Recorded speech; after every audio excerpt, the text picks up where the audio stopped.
You from Wouldn't It Be Nice put a challenge. Let's do a clock. And it doesn't matter how you do it, from what material, but it has to work. And mine is a take on Salvador Dali, and it's a broken clock. I'm using a old piece of wild olive that I couldn't use because it was cracked all over. And here I actually need a crack one, so I'm using it on this one.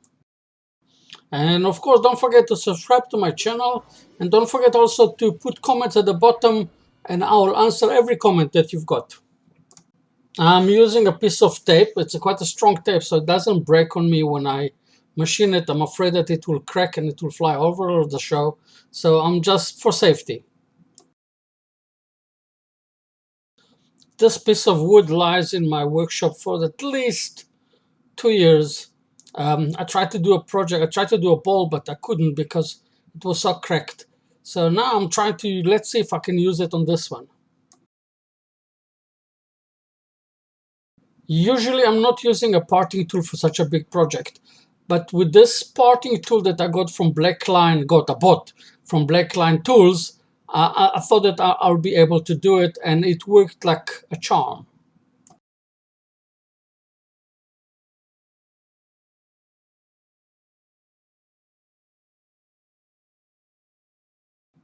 Because it's such a thin piece of wood that I'm left with, I'll have to do a recess on both sides.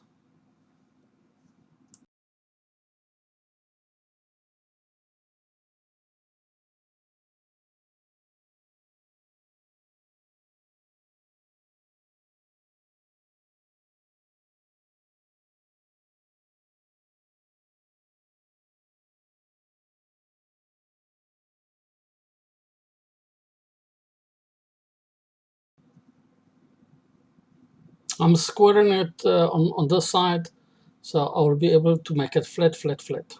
You will see just now why.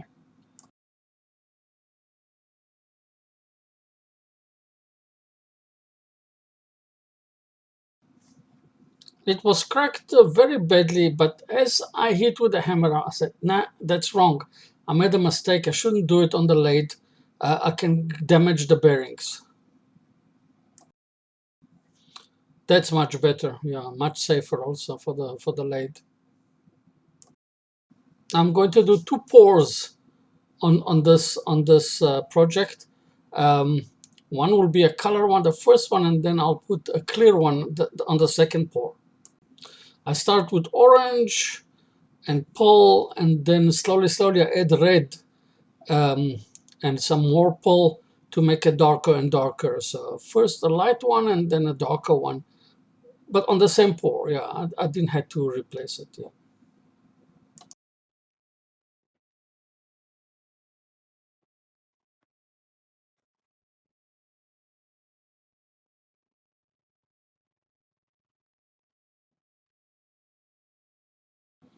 The resin that I'm using is resin for art, and I leave it in my pressure pot at least 24 hours.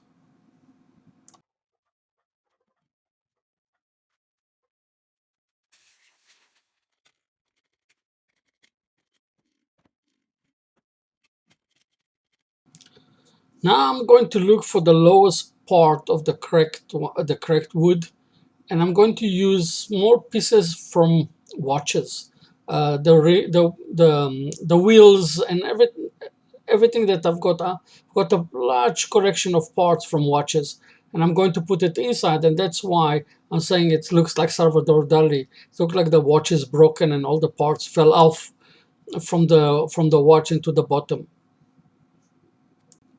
I'm putting it now just before the second pour, and I'm going to here I put the second pour of clear, just clear, and it will go back into the pressure pot. And here I made another mistake that I didn't think about it.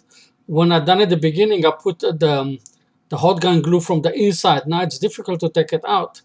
I have to use a little bit of force.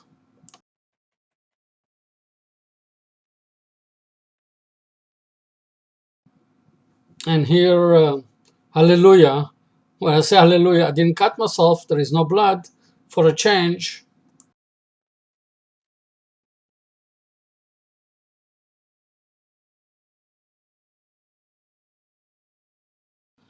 Came out exactly as I wanted. All the pieces are at the bottom. Lovely.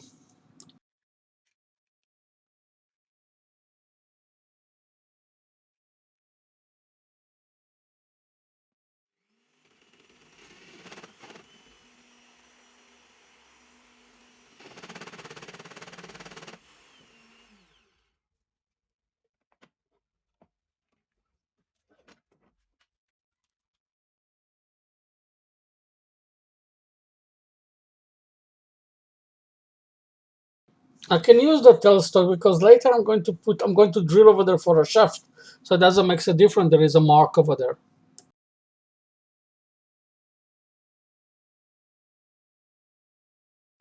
And looks like Halloween is coming back again.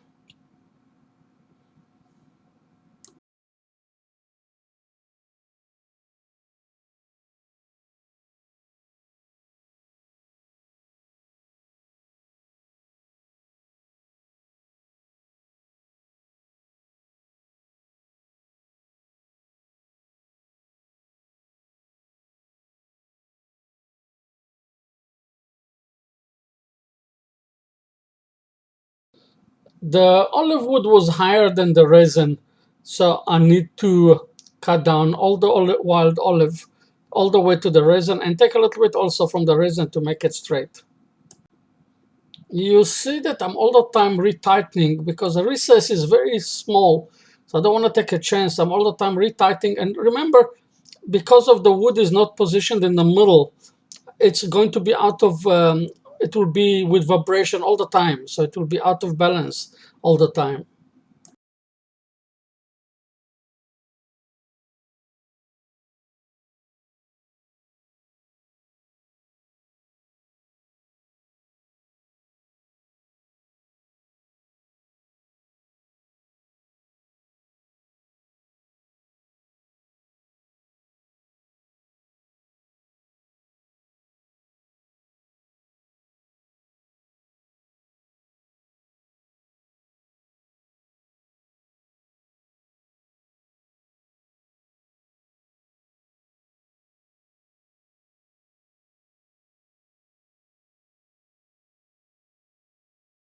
I'm using a skew as a scraper just to flatten it down.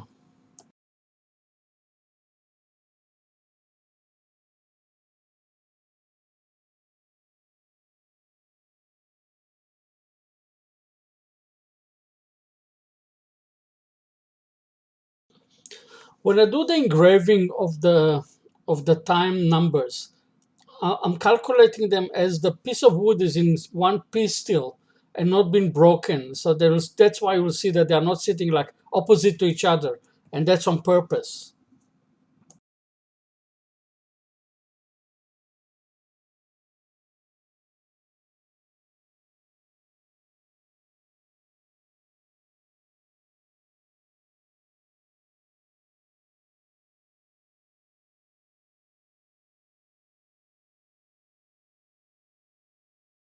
I'm using a 2 millimeter ball router to do this engraving.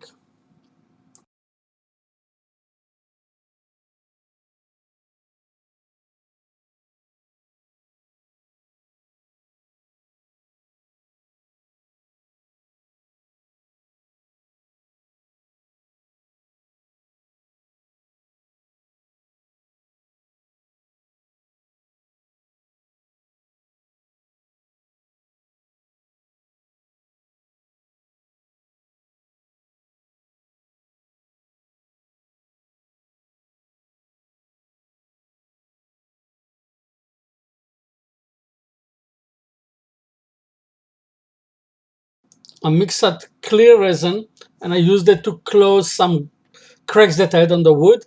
And then I put inside some black, and I'm putting it now into the engraved numbers.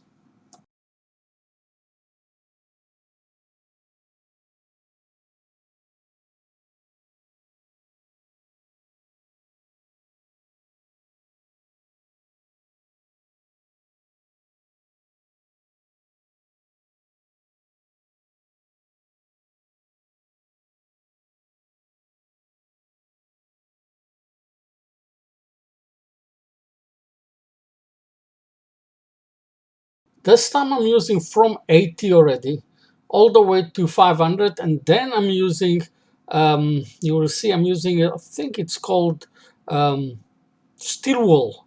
Steel wool, yes. I'm using some steel wool um, just to smooth it up a little bit.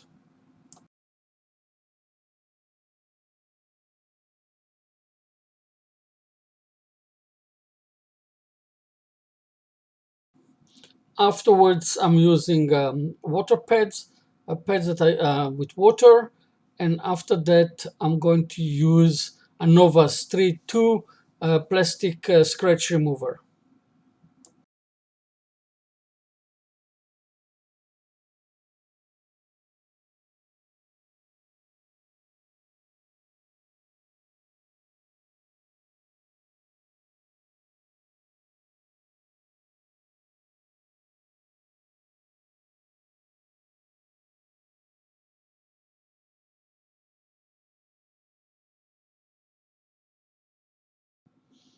The speed of the lathe was a little bit too fast, and some of this Novas find himself on my face.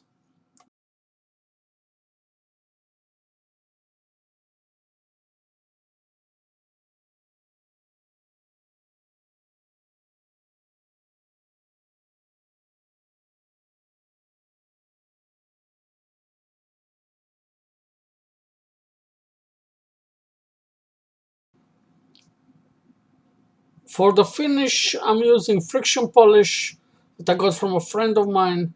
Um, I'll try it and see how it works. And I think it works quite nice. I got a nice polish and a nice shine.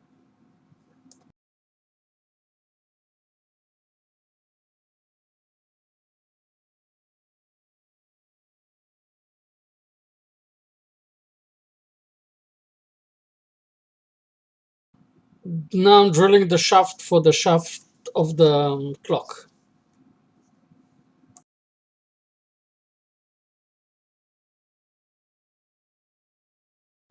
First, I tried to just do some corners for the clock to sit inside, but it didn't work well and the depthness wasn't deep enough. So I had to find a solution.